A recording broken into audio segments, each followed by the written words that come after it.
Right, Andy, you are in the park at the moment, the Paralympic park, thousands of Brazilians all around you. You may not know about Andy, by the way, listening at home. Andy, a member of our team with a pretty severe disability. We never mention it on the air because why should we? He's an excellent broadcaster. But Andy, tell us, what sort of reception are you getting from the locals here? Well, it's just something has occurred to me as I sit here watching the world go by in the Paralympic park, and that is that I am enjoying something here that I enjoyed back 4 years ago at London 2012. I have a very obvious visible disability. I'm missing a large part of both my arms. I wear an artificial leg, so I walk with a bit of a limp. And usually people will look at me, some will stare, one or two will even perhaps, point at me or have a little joke about me, which I see out of the corner of my eye. And yet here at the Paralympics, and as I say, it happened in London, it's happening here in Rio, nobody takes a blind bit of notice of me. I can walk around without anybody looking at me, nobody does a double take, and I think that's largely down to the fact that, if they're coming out of the aquatic centre and they've just seen a guy with no arms swimming at a Paralympics, then they're not going to bat an eyelid at me sat here talking into a microphone and having no arms. So it's really refreshing for me, and I think that other disabled people milling around here, there are lots of disabled spectators coming to these Paralympics, you can see.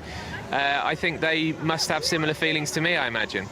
Kate Gray, our swimming reporter, come in on this as well. Do you share Andy's experiences? Yeah, I absolutely do. I felt that same experience at London 2012, walking around and everyone just comes up to you with praise and sort of laughter and support for you, whereas before they'd almost ignore it. But I had quite an embarrassing thing happen today. I was actually interviewing Jodie Cundy at British House, and I had his gold medals around my neck, and a lady came up and asked to have a photo with me, thinking I was the one that won the medals, because Jodie Cundy had his legs covered up, so she couldn't tell that he had only one leg, and thought I was the Paralympian. And I thought, well, I'll take that for a second, and then I kind of corrected her afterwards. But yeah, it's just wonderful to see people excited and feeling really positive towards disability. I did speak to Andre Brazil a little bit earlier, and he was saying that this really is having a positive impact on people with disability across Brazil, and I hope that continues off the back of these games. Very interesting. And Andy, you were saying, usually you're used to a different reaction. Is that just in Britain, or do you notice different trends when you go travelling? It's an interesting question. I wouldn't say it's only in Britain by any means. I think, if anything, it's perhaps worse, if I can use that word, in other countries if I've been on holiday.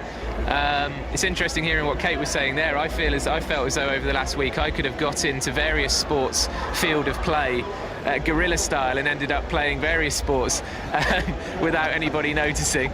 But thankfully for the British team, maybe that hasn't happened, because I'm not sure I would have medalled. But it is a very nice feeling, actually. It gives you quite a rare sense of freedom to just be able to stroll round, and nobody is going to be doing that looking or pointing or staring that I spoke about. Really good to hear. Thank you, Andy. Andy on duty in the park tonight. Right, we're about to